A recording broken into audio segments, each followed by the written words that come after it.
E aí, você já viu pessoas distorcendo a palavra de Deus nos dias de hoje? De que maneiras? E quais foram os passos que levaram Eva ao pecado? Você acha que Deus foi justo ao oferecer uma segunda chance à humanidade? Como podemos aprender a buscar a Deus quando nós pecamos? É o que vamos estudar essa semana. Eu sou o pastor Gustavo Marques e esse é o seu Código Aberto.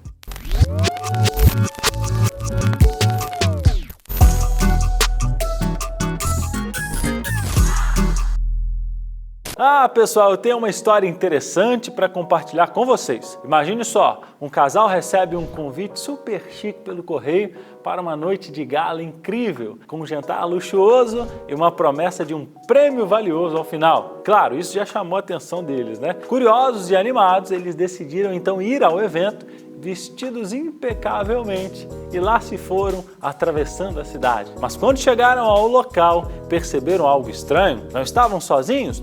Muitas outras pessoas da cidade também haviam recebido o mesmo convite. Logo, a verdade veio à tona. Aquela noite glamurosa não passava de um esquema de marketing. O tal jantar requintado era só uma isca para uma apresentação de vendas de produtos que, na verdade, nem eram tão incríveis assim. O casal ficou frustrado e desapontado. Esperavam pelo prêmio prometido, mas só receberam uma garrafa de um espumante barato, daquelas que se vende em qualquer esquina.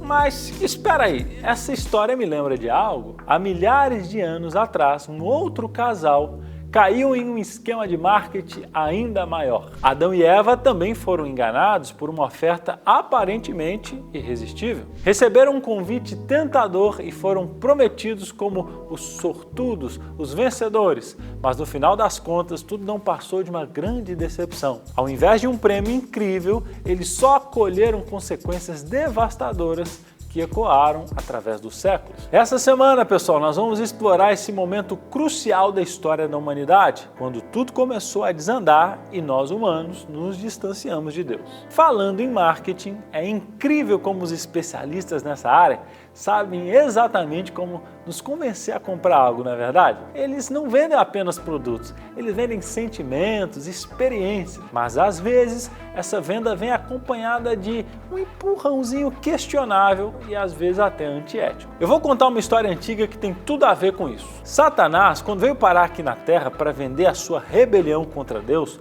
ele usou táticas de marketing bem sinistras, tá? Satanás não é bobo, pessoal. Ele se disfarça e engana como ninguém. Na história do Éden, ele apareceu como uma serpente, só para confundir Adão e Eva. E não parou por aí. Ele distorceu as palavras de Deus, semeou dúvidas e até mentiu descaradamente. Tudo para fazer com que Eva duvidasse das intenções de Deus e pensasse que podia se tornar como ele. Sabe o que é mais louco, gente? Essas táticas de Satanás ainda são usadas hoje em dia. Ele mistura a verdade com o erro, nos fazendo acreditar em mentiras sobre Deus. É como se ele estivesse nos empurrando um pacote todo bonitinho, mas cheio de enganação por dentro. Então eu te pergunto, em quais mentiras sobre Deus você já escolheu acreditar, hein? Você já caiu em alguma dessas mentiras?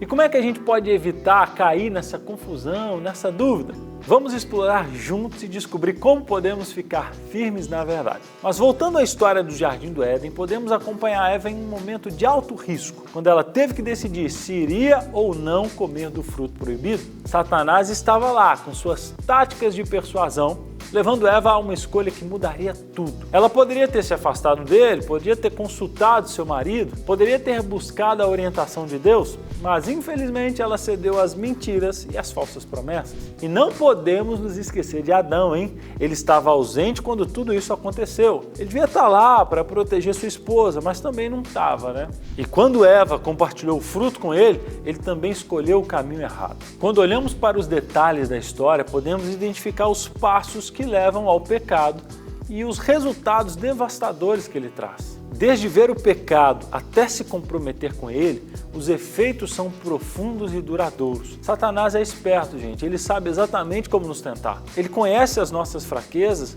e usa isso contra nós. Mas a chave para resistir está em confiar na palavra de Deus e evitar completamente o terreno da tentação. Gente, fuja, fuja que é cilada. Aproveita e diz aí, quais as tentações que mais te desafiam, hein? E o que você pode fazer para evitar se aproximar delas? Talvez você diga assim, mas pastor, assim como Adão e Eva, eu também já vacilei feio. Eu também, gente, já me encontrei perdido.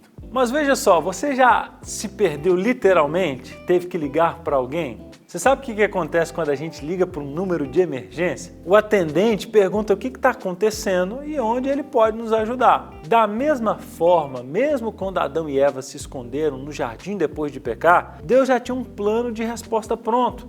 E esse plano não foi algo improvisado não, gente. Na verdade, foi preparado muito antes.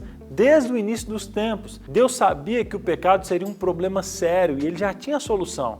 O Cordeiro que foi morto desde a criação do mundo. Esse plano não era apenas uma opção, ele era a única maneira de oferecer salvação e manter a justiça de Deus. E você sabe o que é mais incrível? Esse plano custou muito caro. Mas o mais surpreendente de tudo é a atitude de Deus diante do pecado. Mesmo sendo a parte ferida, ele deu o primeiro passo em direção à solução. Ele veio ao encontro de Adão e Eva, procurando restaurar o vínculo quebrado. Isso mostra o amor de Deus por nós, mesmo quando nós estamos nos afastando dele. Deus avisou Adão e Eva sobre as consequências do pecado, mas também lhes deu uma segunda chance. Ele prometeu um descendente que derrotaria Satanás e traria redenção. E isso foi um anúncio do Evangelho, o primeiro vislumbre do plano de Deus para nos salvar. E como que isso aconteceu, hein, gente? Bom, Jesus foi morto desde a criação do mundo, porque ele voluntariamente se entregou por nós na cruz. Ele prometeu não apenas redenção, mas a destruição final de Satanás,